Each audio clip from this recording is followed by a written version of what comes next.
Welcome to Someone Else's Movie, the original podcast where an actor, writer, director, or nebulous industry figure gives a little love to a movie they didn't make. I'm Norm Wilner, senior film writer for Now Magazine, and this is the other thing I do. My guest this week is Jesse Zigelstein, a writer and director whose first feature, Nose to Tail, is now playing theatrically in Toronto, Winnipeg, and Calgary, and coming to Crave on March 27th. It'll be on VOD somewhere in between.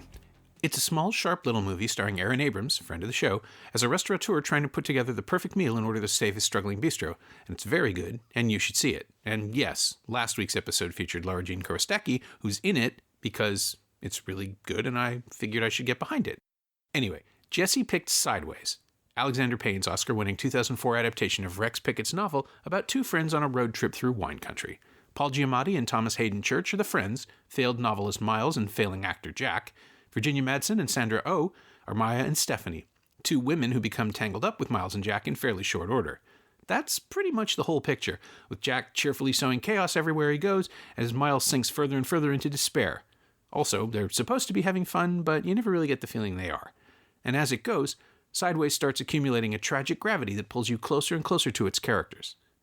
Nominated for 5 Academy Awards, Best Picture, Best Director, Best Adapted Screenplay, and Best Supporting Actor and Actress for Church and Madsen, respectively, Sideways had to settle for a screenplay win because $1 Million Baby was the juggernaut that year. That's fine. It seems appropriate that this film wouldn't come out on top. This is Someone Else's Movie.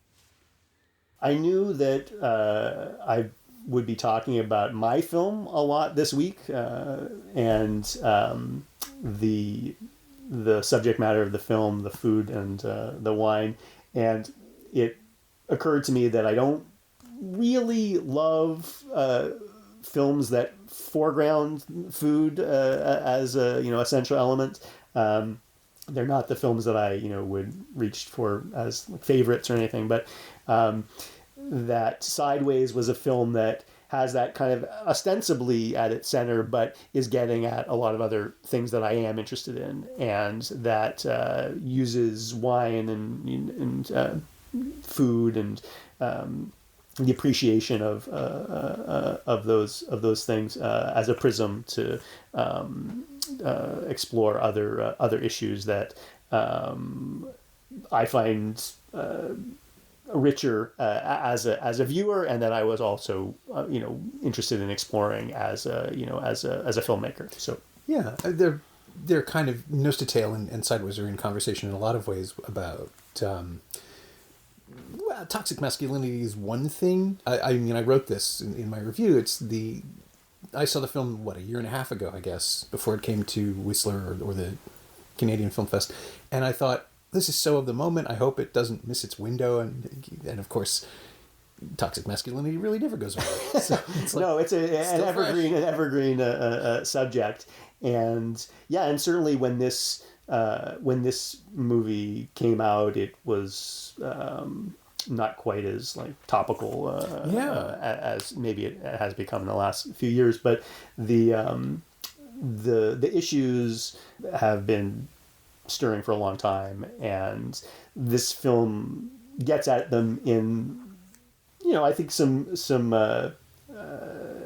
pretty subtle and funny ways, and makes its points effectively, but doesn't bludgeon you with them, and kind of leavens its critique with all kinds of pleasures that we do associate with movies, and so it's got a good balance, I think, as far as those elements go. Yeah, just rewatching it last night, I was really struck by how it's very light, and it's sort of this. I think the score, the sort of obnoxious jazz score, keeps putting everything in relief and making us pull away from how, or as though the film is pulling back from how awful the individual moments and decisions are, and people are just absolutely awful to each other. But the music keeps bouncing as though the film refuses to acknowledge it.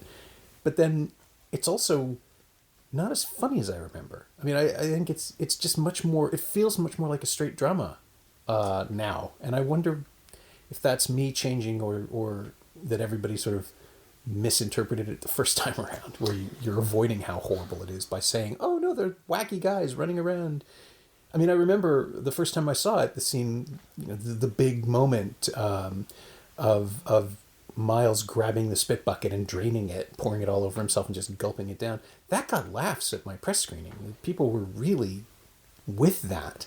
And now it's just, all I can see is the horror and the misery in his eyes.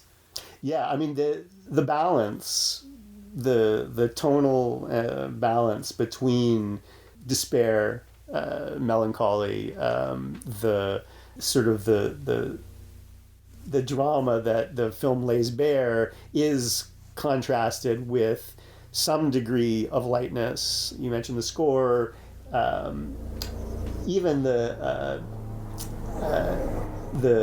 mise en scène. There's like a kind of Alexander Payne deadpan, almost ethnographic style depiction of, I don't know, American kitsch in all its manifestations, and that's sort of like vaguely humorous without being aggressively comedic, and I think that's the balance that the movie tries to strike, and I think for the most part manages it, and the dark stuff is leavened, but yeah, it's not an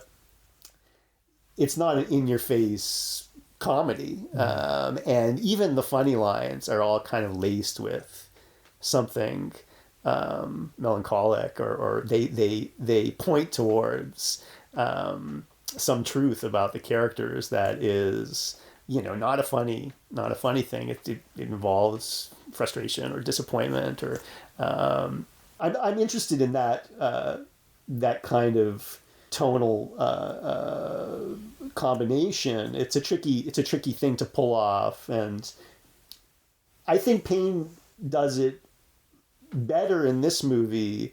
Like, some of his other movies lean much more towards broader satire, and he peeled a lot of that back, and you get a more muted, naturalistic aesthetic with some of this funny flavor, but it all kind of underscores that these guys are petty and pathetic, and there's like a real sadness at the core of their kind of flailing middle-aged lives. Yeah, even the way he rolls out the information about who they are to each other and how they know each other, it gets grimmer and yeah, it's pathetic in the best way, because it's not disgust pathetic, it's just pathos. Yeah, no, it's I literally wrote down, like pathetic in both senses, like I suppose there is some disgust as well.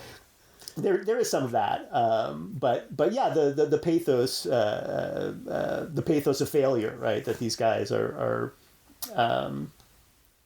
have reached this midpoint in their lives, and Miles says at some, at one of the later points, like, he's got nothing to show for it, and the movie is a chronicle of them coming to terms with that, or reckoning with it, and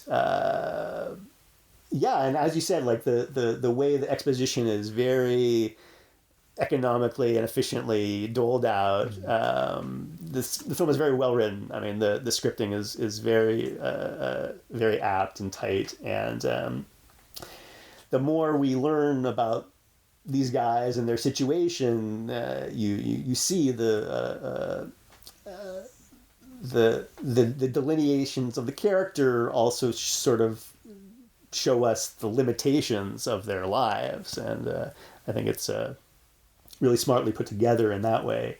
Yeah, the thing that struck me on this viewing is how I realized very quickly this time through, I mean, obviously I've seen it before and I'm prepared to see new stuff, but I realized pretty quickly this time that it's not that Miles is a pessimist exclusively and Jack is an optimist exclusively. It's that Miles is a pessimist because he pays attention and Jack is an optimist because he doesn't care. He invents a perfect reason for everything that happens or that he wants to do, and Miles is the one standing back going, no, that's bad, don't do that. And Miles is right every time, which really surprised me, because I thought the whole point of Miles is that he's a defeatist who has to learn to embrace possibility. But he's actually the only person who sees disaster coming and tries to swerve away, whereas at the end of the film, like, Jack literally drives into a tree in order to fix a mistake or to cover up some other thing that was something that could have been avoided if he just listened to Miles in the first place. And you still have that beautiful final little moment of, you're fine, you were wearing a seatbelt, which sums everything up and is a great other metaphor for the film, other than the constant sozzling alcoholism that lets these guys function and not avoid, or that lets them function without ever confronting the people they've become. But the space between who I think they are the first time I see it and who I realize they are this time is amazing to me, because the movie hasn't changed. It's just me. Like, it's been, 14 years, and I'm a different person. The film hasn't changed at all. Yeah, I mean, I don't want to get overly personal, but that's what this is for. But no, certainly the point at which I first saw the film, I was younger. I was younger than the characters, right? And I could sort of dimly foresee the fate that they were wrestling with, and of course now I'm on the other side of that in many different ways, and so I have a different perspective and maybe a little bit more empathy for the compromises and the complicities that they make, that they involve themselves in. But yeah, it's interesting to see the way as you were, you did like an optimist pessimist division between the characters, but it really is like this taking the toxic masculine persona and cutting it in two and sort of ascribing certain qualities to one of the guys and other qualities to the other guy, and saying it's all a mess. I mean, they're both hopeless and screwed up, and but dealing with it in these different ways, and we're much more. The structure of the film is such that we're more aligned with Miles. I think he is in every scene, and we don't actually witness anything that goes on outside of his range of knowledge. Yeah, he walks in on Jack. Jack walks in on him, but we're with Miles the whole time. We're always with Miles, and so we're circumscribed somewhat in that way, and sort of, but I think rightfully so, as you pointed out. Miles really is much more clear-eyed about the situations that they find themselves in.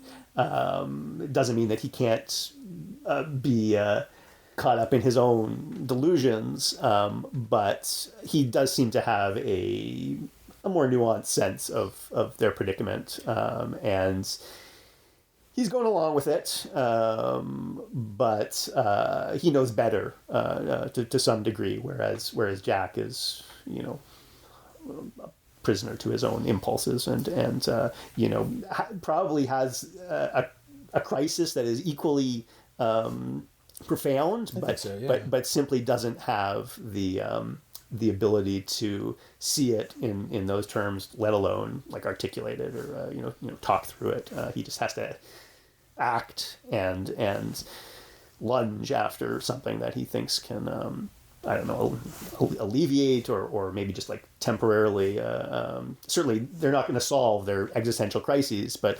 at least momentarily find some kind of alternative, even to the point of like, he's not just a straightforward cad who wants to get laid and move on, even though he presents himself that way. He does seem to be buying into his own little fantasy that he's erected with the Sandra Oh character. Like just so quickly, he's hanging out with her child, and they're we learned that off screen he's told her that he loves her, and it's not purely a manipulation. Like, part of him is actually sincerely imagining that he does. There are these limitless possibilities, and he could choose to pursue something. Well, he's an actor, and he's playing a role in which he's happier and more successful and able to have this relationship. And the way he jumps in, and even Miles says, I'm sure he meant every word. The way he jumps in fully, but also in the angrier moments with Miles, where he'll just say, like, I came here to get laid, and I want to do this, and I need to do this. It's not like he doesn't have self-knowledge, right? He knows he isn't the person he wanted to be. And so he's play acting, and Thomas Hayden Church there's so much depth in there. I was kind of stunned all over again at just how good he is and how present he is in Jack's misery. Like, when Jack's upset is when Church is the most interesting, I think, in the film, just because he suddenly becomes the center of the movie in a way that wasn't there even 5 seconds earlier. Before he cracked, it was Miles's movie, and we can see Jack the way Miles sees him. He's sort of pathetic, he's sort of vainglorious, and he's being absolutely self-destructive with the expectation that it'll all be over in a minute. But then in that final, or in that scene where he breaks down in the motel room and just, he needs Christina. She's the one who gives meaning to everything. That tells me he's even worse than I thought he was, because he always planned to go back to her.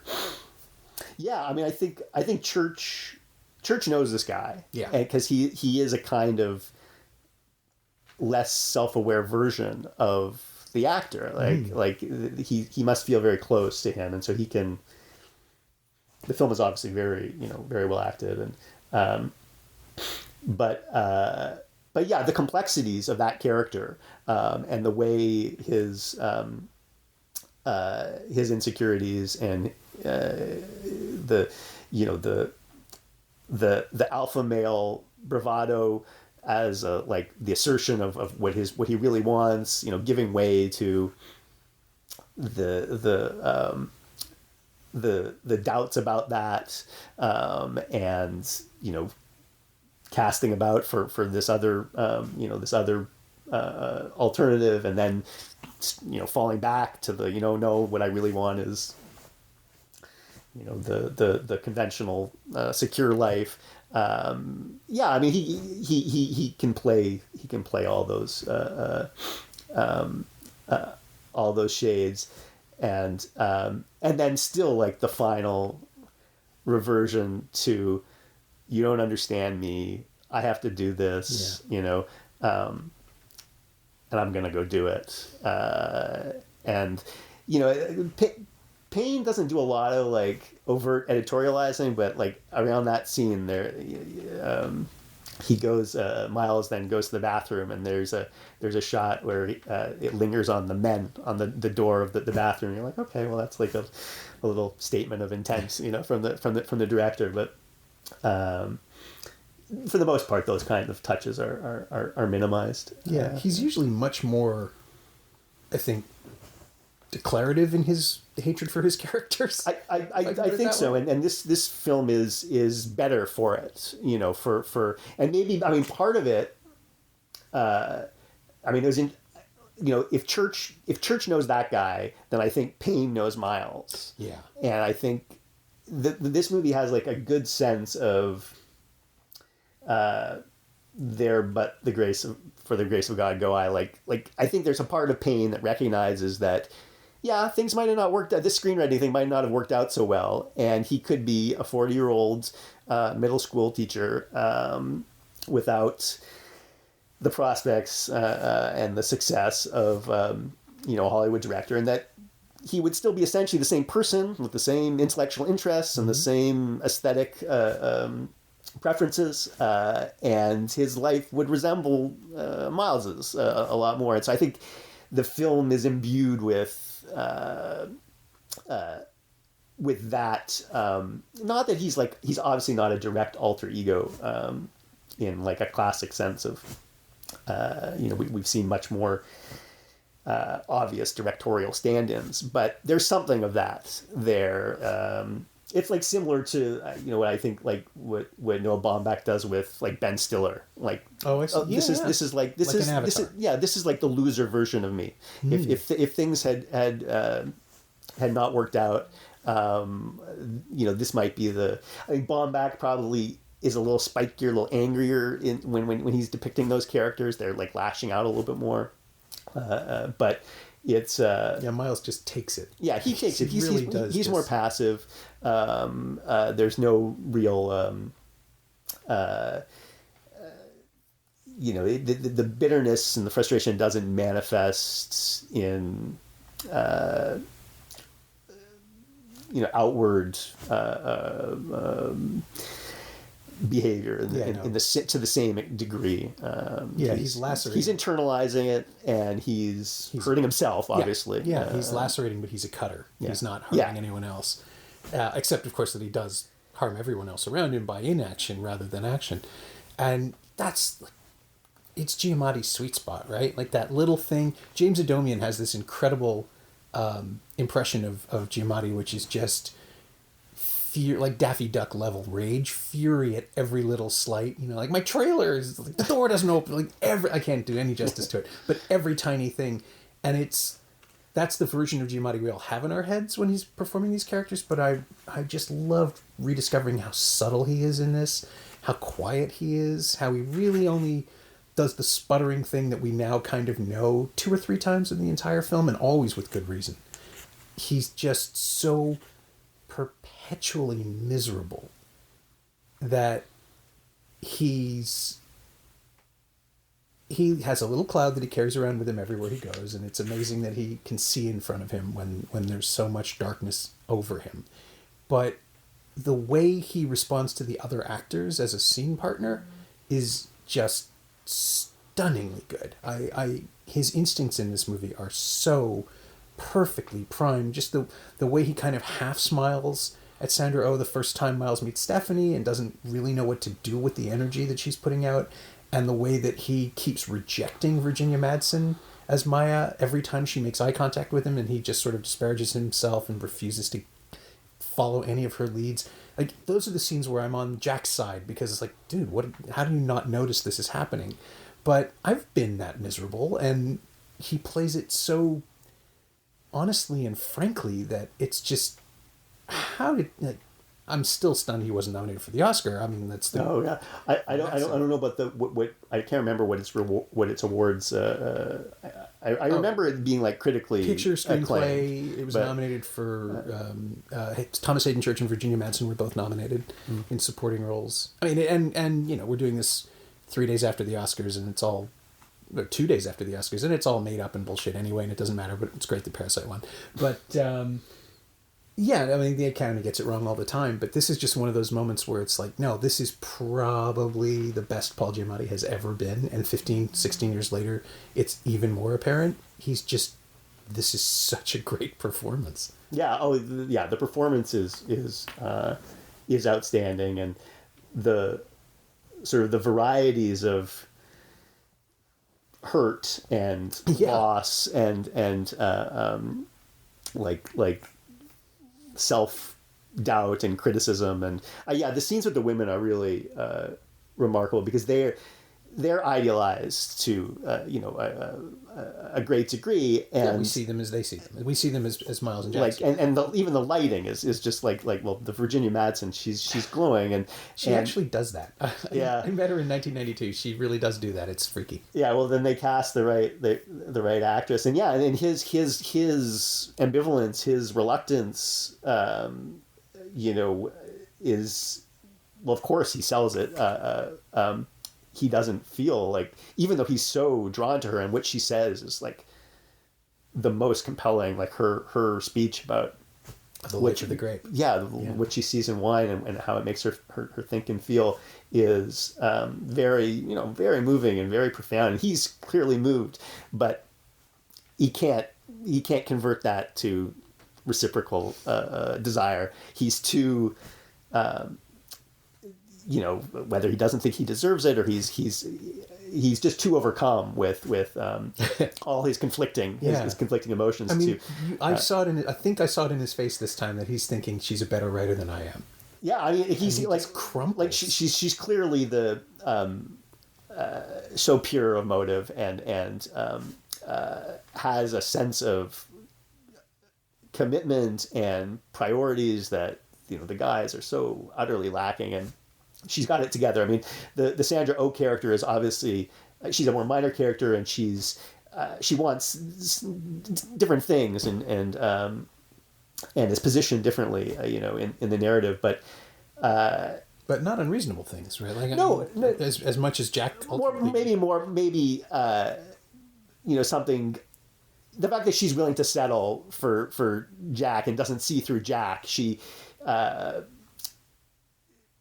Virginia Madsen, Maya, she wants something more substantive, right? And she would not be taken in by a guy like Jack, but she's intrigued by Miles and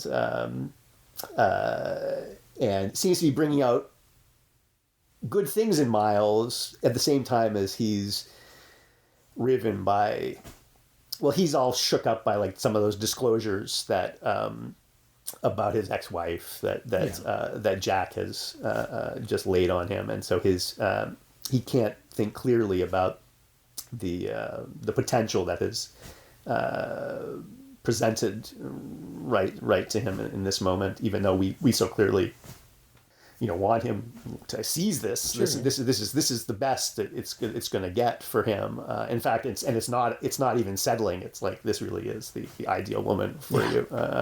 And Jack sees it too. He even says like she's perfect. Yeah, and Jack, the thing about Jack is, he's not just a selfish lout. He does, in his mixed up way, want something for his friends. His devotion to Miles does seem sincere. I mean, he is genuinely telling him to like keep writing. Fuck what the literary establishment has to say. He is on his side when it comes to the career woes, and as much as he's like wants him to get laid. He sees the potential too, right? That this could be a real thing. Yeah. Although he won't read Miles's new draft, which again, he's got his limitations, exactly, right? Yeah. But he will be the cheerleader. Sure. He's not equipped to deal with what sounds like a modernist. Yeah, it's in for jest, right? Like 750-page modernist novel that at least 700. At least 700. Which is, I think, my favorite joke in the whole movie. Which is I changed the. What do you think of the new ending? Oh, it's a great ending. I didn't change the ending. Everything after page 750 is the same, which is such a beautiful. Yeah. Well, you went and then of course the two boxes, the two manuscript boxes. Box. It's like setup. And his description of it to her, like, it starts off as a first person story, and then there's parallel narratives, and then it devolves into a Robe Gray mystery, yeah. Like which is again a reference that I think she gets it too, which is she does. Better. She knows what that means. She does not flinch. Yeah. And you have to give her credit for that. And Payne is not like a cinephilic. Or elusive director for the most part, right? So the fact that he throws in that little piece of, cultural baggage is pretty funny. Like, is perfect, right? That he's referencing this. Right. Again, it's his own worst case scenario, right? Like, this is who I would be if I wasn't doing what I want to do. If I was if I was eating myself from the inside out. Yeah, and like but in comic terms, I don't know whether that could play widely, but to anybody who knows, what he's referring to, the French surrealists, the obscurity of the Nouveau Roman, and I guess by its connection to the Nouvelle Vague, but it is a pretty funny way to to set us up for, I guess, his ultimate rejection. That he's done something that is like so willfully out of step with cultural norms. And yes, if you're David Foster Wallace, you can do a heroic 1,000-page novel full of obscurity, but it's tougher if you're just trying to break in. And that's what I like about it too, that Infinite Jest already exists. Like, he did another one. Yeah, but on his own terms, and it's impenetrable, and it's supposed to be a joke, but I also, it endears me to him. My feeling is, yeah, why not? Swing for the fences and do something that is like considered an outmoded sort of heroic cultural achievement and present that as your first novel. Yeah. If you succeed in that, then maybe you do actually become a breakthrough figure. Yeah. But and I can see Miles even convincing himself of the backstory of that. Wow, this middle school teacher wrote this amazing novel and toiled in obscurity. That would appeal to him, I think. Yeah. Oh, yeah. The recognition as well. Yeah. No. But then of course, you need that to pay off. I mean, that's not to get too personal, but no. But the rejection of his novel and that breaking point, that whole sequence. I'm familiar with that long distance phone call. I love that he borrows a cell phone from him, and he goes outside to make this call. Yeah. And the agent's fairly sympathetic, but professional explanation to him that it's not going to happen again. We get the sense that this is he's been to this point before, probably a couple of times. It takes 3 or 4 years every to write a book. This is the breakup call, right? This is he doesn't even expect that he'll get the agent, but she's there to give him this speech, which is just so sad and it's rehearsed, but not in a cynical way. It's just, you can feel that she's been practicing how to break it to him. Yeah, and the language, she says it's another a great book that's can't find a home, or and the publisher says they love the book but they just don't know how to market it. So those terms, which were familiar to anybody who works in whether it's publishing or Hollywood, and Payne, for all his success, I'm sure has been on the end of enough of those phone calls too. But yeah, that was always a big. I mean, that's the scene people remember, right? Well, they remember the aftermath when he loses his shit. And that kind of self-immolation as the expression of total frustration. But you can't fire me, I quit. The creative, yeah. I mean, so that was always like a. Well, there's I know you did an episode about Inside Llewyn Davis, and there's the scene in that movie where. The F. Murray Abraham character says to him, I just don't see any money in it after he's performed that song. And you're like, well, that's it's the same, like the hammer coming down. And then and the Coens, who also, as you mentioned, have that issue where they're, sometimes looking down at their characters and laughing down their sleeve. Yeah, they have a fondness for caricature too, but not that. But not that one. It's like these artists, whatever their degree of achievement or ability, they're granted a great deal of I think of sympathy from the filmmakers, and I think that's. I don't know. I find that very moving. I guess that's I'm probably predisposed to be a sucker for those kinds of moments, but failure condensed into like the moment of its purest distillation. Like, no, this is not going to happen. Your dreams are evaporating right here. This is it. Yeah, I mean, you see it in Llewyn Davis before the character realizes it, which makes it even worse. Like that moment where he just needs $200, so he signs away the rights for Please Mr. Kennedy, which is going to be a hit, which we can all tell. But his integrity means that he can't take it seriously. Therefore, just give me the cash. I need it anyway. Let's forget about that. It won't hit him for a while that there's no place in the world for his integrity or for him. Yeah, well, he's a much more headstrong, stubborn character, whereas Giamatti, where Miles it introduces the possibility of his manuscript being rejected almost from the beginning. Yeah. He's like preemptively dismissing and lowering his expectations, and it's only like Jack's know-nothing but supportive prodding that is like, no, I know this is going to be the one. This is you're a great writer, even though he hasn't read the manuscript. Yeah. So that gives us the tension, like, well, maybe this will be the one. Maybe Jack is right. Yeah. But we don't know yet that Jack is completely uninformed on almost everything. Yeah, but there's something, the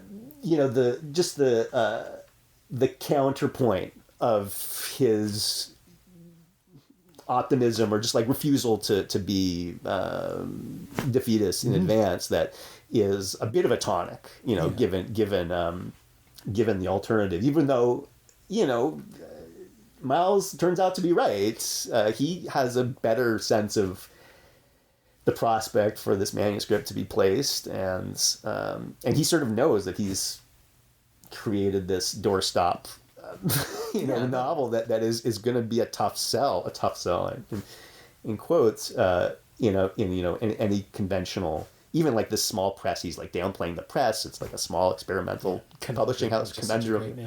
Yeah. So we're sort of prepared for that. I mean, it's all nicely foreshadowed. I mean, again, like the script is very good at setting up all these little things that are gonna pay off. Yeah. And it tells us who they are to each other too. It explains why they're still together. Yeah. Miles is enamored of Jack because he can feel superior to him, but also there's clearly some affection there. And Jack keeps Miles around because Miles makes him feel better. Yeah. It gets at like all the dynamics of the male friendship and what each of them is getting out of, and then as the lies mount and the repercussions mount, and you're wondering, well, is there going to be a blow up between these two guys? This is going to be like the story of a breakup between two bros. Which does happen, like in to go back to Baumbach in Greenberg, like the two friends do have a falling out. Yeah. And you sense that this is a long time coming and probably is not reparable. But this movie pulls back from that, and you can see like it justifies it in terms of his Miles goes along with it, the passivity, the guilt that he feels at having accidentally revealed to Maya that even though it was part of a whatever the bro code is, like he wasn't gonna ruin Jack's fling, is sort of reprehensible to begin with, but he doesn't want to tell Jack that he's betrayed him, and then there's this scene where they're sitting in the hot tub where Jack is kind of mulling it, and he says, I don't know, something seems fishy. and he doesn't leave, the character, it's hard to know whether the character makes the leap in his mind and he knows exactly what's happened and he's choosing to bury it, or whether the character isn't even capable of connecting that last dot that would force the big fight between them with all the recriminations and. Yeah, I think it's the difference between the actor and the writer. That Jack is kind of pulling at this thread, but he can't connect. Yeah, so I think that lets the audience, like breathe a sigh of relief. Like, okay, they're not gonna have it out. Yeah. The most Jack would drown Miles. Like that, I have no question that there's no like. Yeah, whatever the It's not a physical fair fight. consequences, Yeah. they would cease to be friends. And then of course like the really heartbreaking line when Miles says to Maya, "I'm not Jack, I'm his freshman roommate from San Diego State," which is pretty good as far as kind of justifying Everything. Really. like all these all these relationships we have, the ones that are formed early, we don't necessarily get to find our people, right? And you're lucky if you have friendships based on affinity and profound connection rather than all the kind of more murky bonds that these guys have together. Proximity. Right. Proximity being, especially in like the pre social media era, like you're stuck with the dudes that you went to college with, and or at least these two guys are, and their friendship is important to them. They each get what they get out of it, and the friendship survives even though it almost sinks Miles. Like Miles almost ends up a shell because of it. But again, the film thinks he suffered enough, and it graces him with a nice hopeful ending. Which again, there are films that cover this territory that are much more relentless and unforgiving of the kinds of trespasses. I mean, there's nothing so horrible that these guys do. They're just kind of garden variety, schlubs, and they fall short in all these ways that I think the film ultimately says, okay, he's suffered enough. We can grant him a second shot at this, and you do get the sense that he'll be better for he's trying. He's trying, and he's earned another go at it. He's not beyond redemption. So yeah, I kind of wonder if, in a way, that if we're watching the novel, an adaptation of the novel that Miles wrote. That's a lot of films are more explicit about looping that background. Yeah, but he would engineer a happy ending for himself where there isn't a clear happiness. Like, yes, well, it's definitely the artful thing to do, and again, that's like the Payne's very accessible upper middle brow Hollywood artfulness is like, well, this isn't going to be a triumph, or he's not going to take her in his arms and kiss her, and he's not going to do that. It's going to be tentative, but we're steered in the right direction. Yeah. Like we know from the phone call that she places that she's receptive to be keeping in touch with him, and so he's not going up there to have to win her back. She's read his novel, probably the only person, maybe next to his agent and two readers who we've never heard from.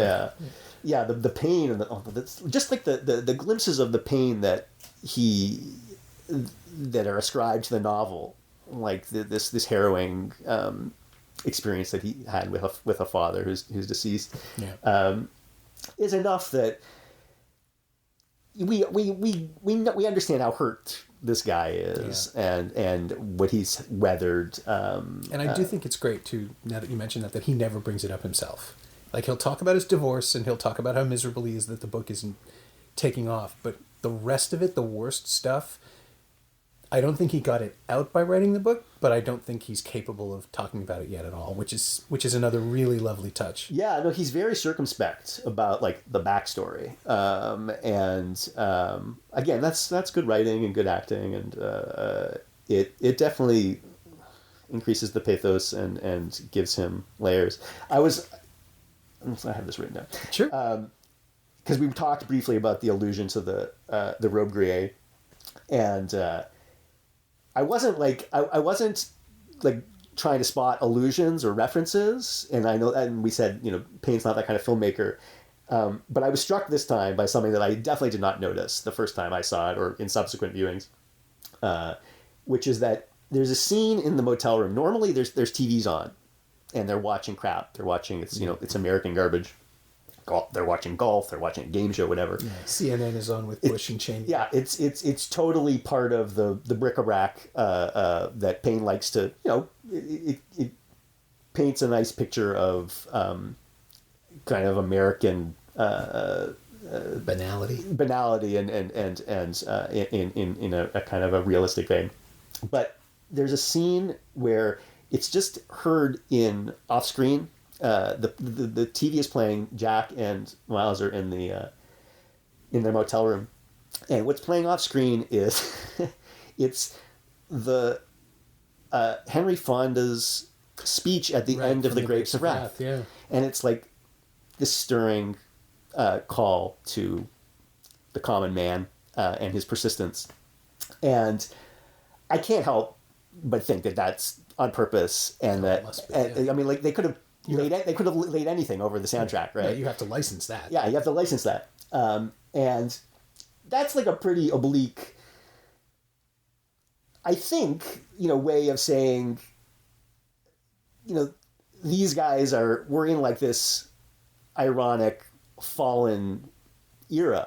And these are the schlubs that we have to follow on this story versus Tom Joad, yeah. Tom Joad, whether it's like the epic classical Hollywood cinema of John Ford, or the social and political potential of Tom Joad, the fight for liberty and dignity for all men, or even like these are the white Midwesterners who came to California in the Depression to find a better world, a better life, and these are their ancestors. These are the schnooks, right, who they begat, and they're flailing around and fumbling through their materially easy, facile American lives, but. Yeah, I mean that was like the extent of. You could probably write like a little mini essay about that juxtaposition, right. But I was struck by that this time. That sort of very subtly recontextualizing this in like a historical, a slightly broader historical frame, right? Because the movie itself is very hermetic. Obviously, it's very white. It's very much like I was laughing because I thought Payne is famously a Midwestern filmmaker, and most of the films take place in Nebraska or thereabouts. And this is really like an extension of what is both sort of homogeneously American, the chain restaurants, the cookie cutter stuff, and then a lot of touristic nostalgia facsimiles, that kind of architecture. Yeah, it's sort of prefab mall culture, even though they never go to a mall. Yeah, and then there's a little bit of like, I don't know, residual vernacular, like more rustic, a slightly bygone time. Mm-hmm. But mostly it's just like this is crap. This is what crappy America looks like, even though it is this beautiful stretch of the California coast, and I've been to all those towns and all those places. I lived in Southern California for a long time now, and so I know the area, and then there's like a little bit of, it's pretty perfunctory lyricism when they do go out into the the fields and stuff like that. Yeah. It's like, and we've already seen that glimpse of the migrant workers picking the grapes. I think that's, other than Sandra Oh, it's the only other racialized presence in the entire film. They're totally divorced from interactions with the other, and there's certainly nothing like majestic or Malikian about like the natural world, and they're Right. Terrence Malick would never score a vineyard with jazz. No, it's almost like a parody of postcard postcard views, which is the experience that Miles wanted for Jack, right? Like he keeps saying he's going to show him the true wine country, but they go to all the same places. Yeah, they I mean, and that's all, again, that's like great detail. Like that's really how it feels. There's a kind of corporate, there's like the corporate wineries, and then like even the more authentic ones, they have like where Stephanie works. It's a little more ad hoc and rustic and looser. I mean, having met like a lot of people who work in the wine business, I felt like they did give a pretty good sense of the employees, the service staff, the kinds of people who are working in those industries, and their slight difference in point of view from, like, our heroes. They're not like city slickers. They're some degree of loser, but they still have more privileges and more. Sure. They're not part of this rural world. Yeah, they're still kind of alphas. Yeah, I guess, in the social. Yeah. I mean, they're the customers. They're not the. They're the customers, and they're also, they. I mean, they have the money. They have the buying power. They can choose where to go and who to talk to. And as we see over and over again, they escape unscathed from almost anything. Jack gets the shit kicked out of him, justifiably so, by Stephanie and her motorcycle helmet, and then he fakes a way out of it. Yeah. I mean, I guess it's like, it's not quite like The Great Gatsby, like the rich make messes and the staff cleans it up. Staff cleans it up, but there is some sense of their, even though they're pathetic, they have more mobility, and they can just leave. Yeah, like, they can leave. They can literally. It's not their world. They can retreat to L.A. Although, of course, Miles comes back, which is his big sacrifice, I think.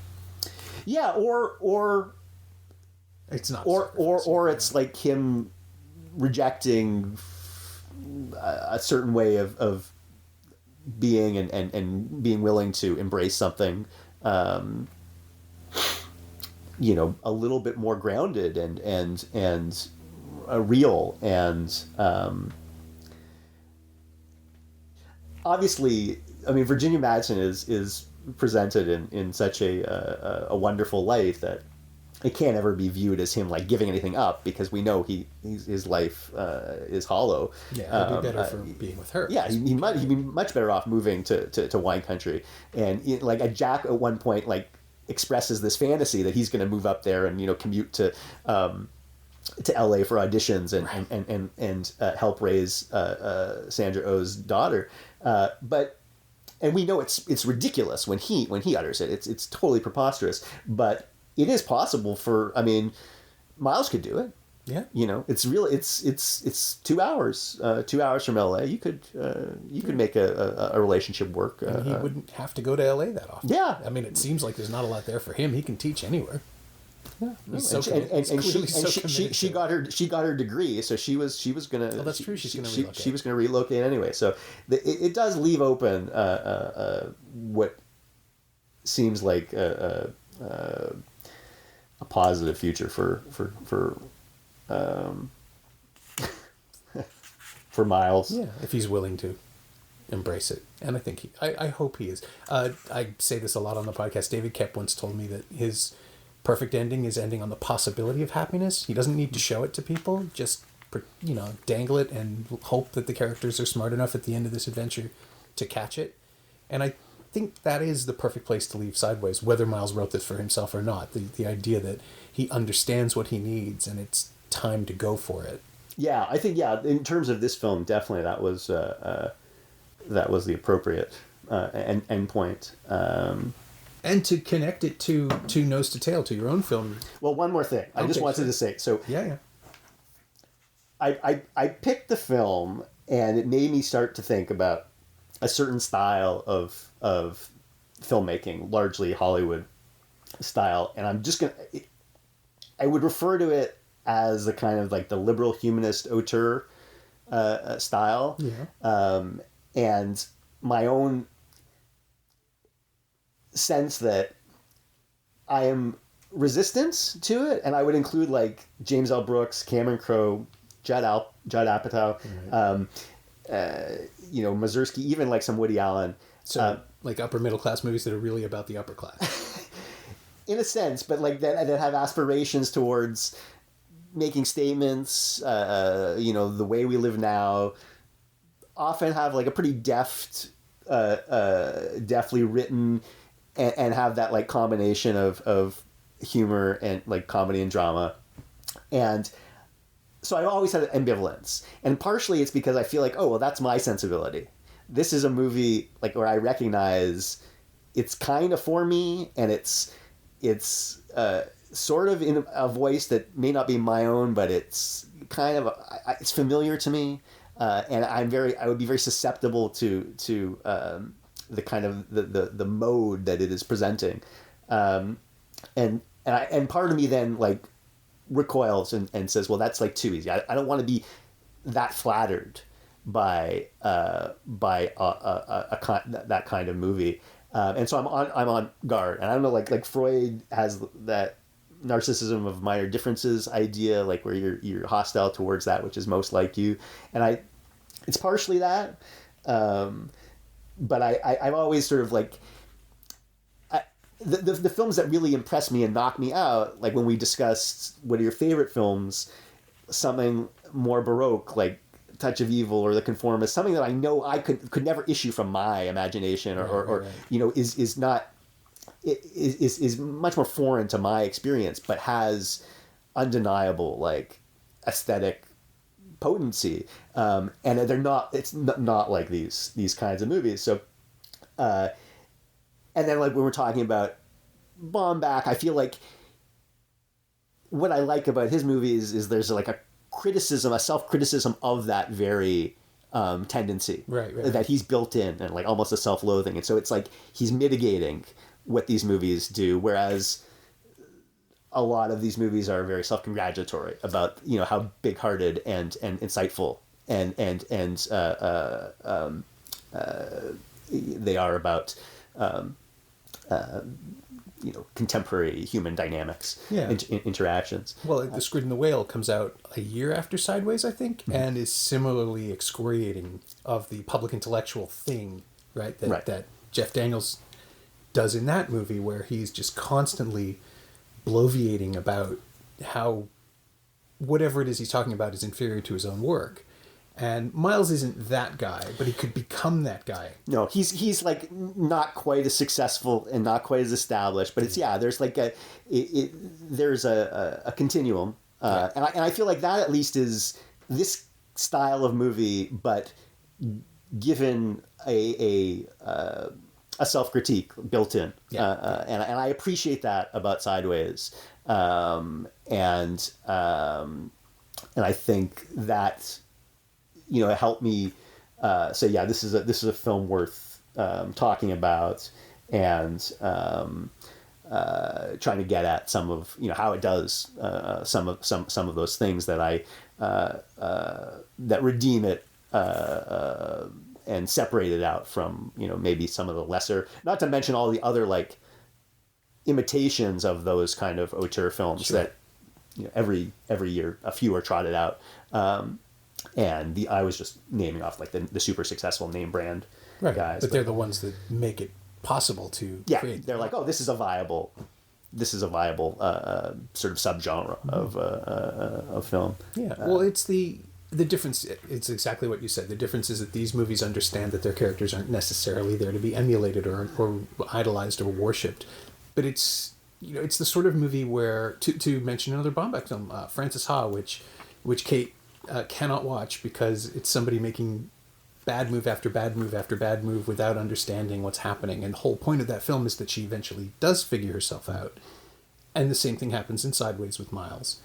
And that's something I love in cinema, where we are allowed to understand that the film knows these characters are fuck-ups, that they're making mistakes, but hopefully they will learn. Or if not, that's what the movie is about. It's about the failure to transcend one's limitations or even understand that they're happening in the first place. And it felt to me like Nose to Tail is right there in that continuum. It's about someone who is actively self-destructing. Yeah. So that's like, to bring it back to my film, that's a tricky thing to do. So to have a protagonist who's doing things that are, from a conventional point of view would be considered self-destructive, destructive to others, to create a structure where you can be drawn to that character for his charismatic qualities, his so-called good qualities, and then be repulsed by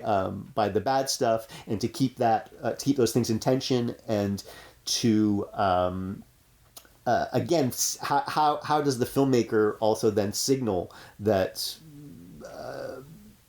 we're outside of this character, but we're not looking down at him in a didactic way, and it's not just an exercise in punishment of the character or of the audience. Right.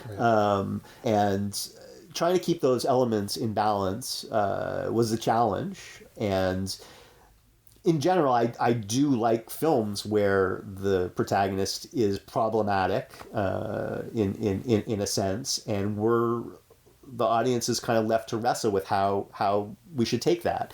And it is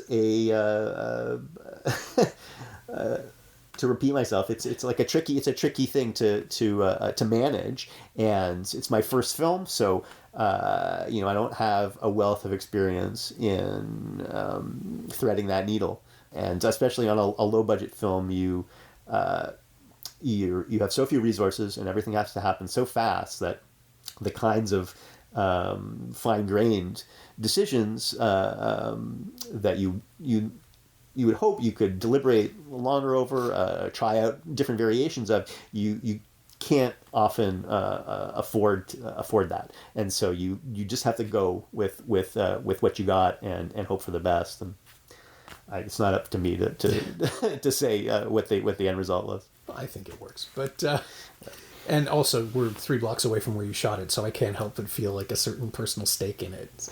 Oh yeah, well, I used to eat that restaurant. I'm glad you do. This is a homecoming. A weird homecoming. And it's going to be screening just a few blocks east at the Carlton. So, and it's screened at the Royal. So we're really keeping the local in the local product. I kind of like that.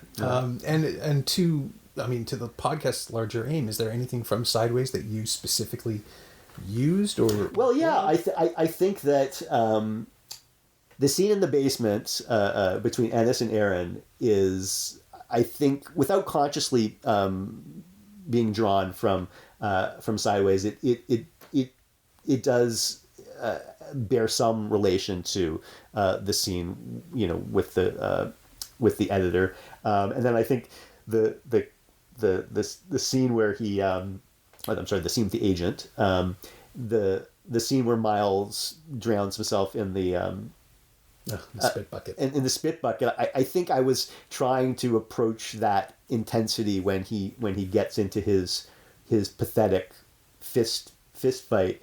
This idea of like coming to the point of masculine crisis, which, maybe in a more conventional or other genre film could be addressed through violent means, and like how ridiculous and pathetic it would be in a more naturalistic context. You would just end up in this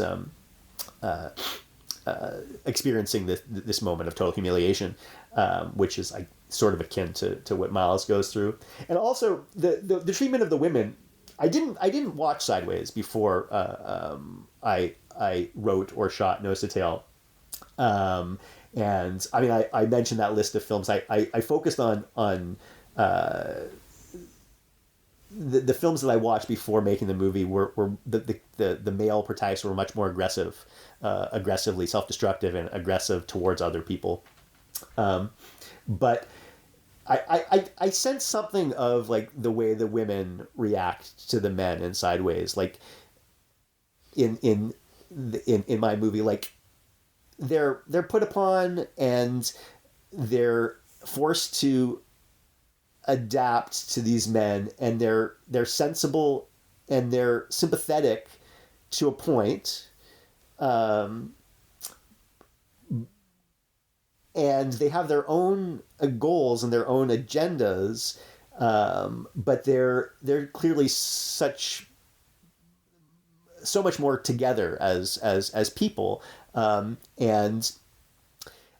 maybe that results in like thinner characterization in terms of the kinds of contradictions that you associate with the lead roles. The characters often have all these contradictions they have to work through, and if they're men, they're these male contradictions, right. And the women, smaller roles, supporting roles. To me, that again, it wasn't a conscious influence, but I feel like, well, that's how you would deal with difficult dudes. Like if you're forced to interact with them because you have a child with them, or they're your boss, like you have to accommodate yourself to them to some degree, and choose when you can push back. And I feel like that was somehow informed it. But yeah, those would be off the top of my head, those would be the things that I took from. But then we talked about all these elements of masculinity and whether you call it toxic or not. Nose to Tail is trying to work through a lot of that, and put it in a slightly different context, but point to all the problems, and there's no easy answers. I have maybe a slightly more pessimistic outlook, as reflected in the conclusion of the film, but it's got to be what you think is right for the characters and for the type of film. I didn't have a studio to answer to. I mean, Payne might have had a huge amount of creative freedom. I mean, he was a successful enough filmmaker that he probably didn't have to adjust too much. But they want to make an accessible movie, a certain kind of American high enough art film, middle highbrow. Yeah, middle highbrow, and he certainly achieved it. And my goals were more modest, but at the same time, I could maybe do something, with kind of tough, a less redemptive and tougher conclusion. I think you got that. All right. I hope people find it. I'm not used to how do people find it? No, I hope people find it. Yeah. Yeah, me too. Well, I mean, it's at the Carlton in Toronto, the Globe Cinema in Calgary, and Landmark Cinemas Town in Winnipeg, and it will be on digital platforms coming soon, and on Crave on March 27th. Oh, cool. Okay, so it's all going to be very fast. It's lined up. Yeah, it's going to all happen pretty fast. Good. Brace yourselves, people. My thanks to Jesse Zigelstein, whose first feature, Nose to Tail, is playing right now in Toronto, Winnipeg, and Calgary, coming to VOD soon, and arriving on Crave March 27th. Thanks also to Angie Power. She knows what she did. Jesse's on Twitter at Nose to Tail Film, all one word, and you can find Sideways on Blu-ray and DVD from 20th Century Fox Home Entertainment. It's also available on iTunes and Google Play, and if you're in the US, you can stream it on Starz. As always, you can find me on Twitter at Norm Wilner and elsewhere on the internet at nowtoronto.com.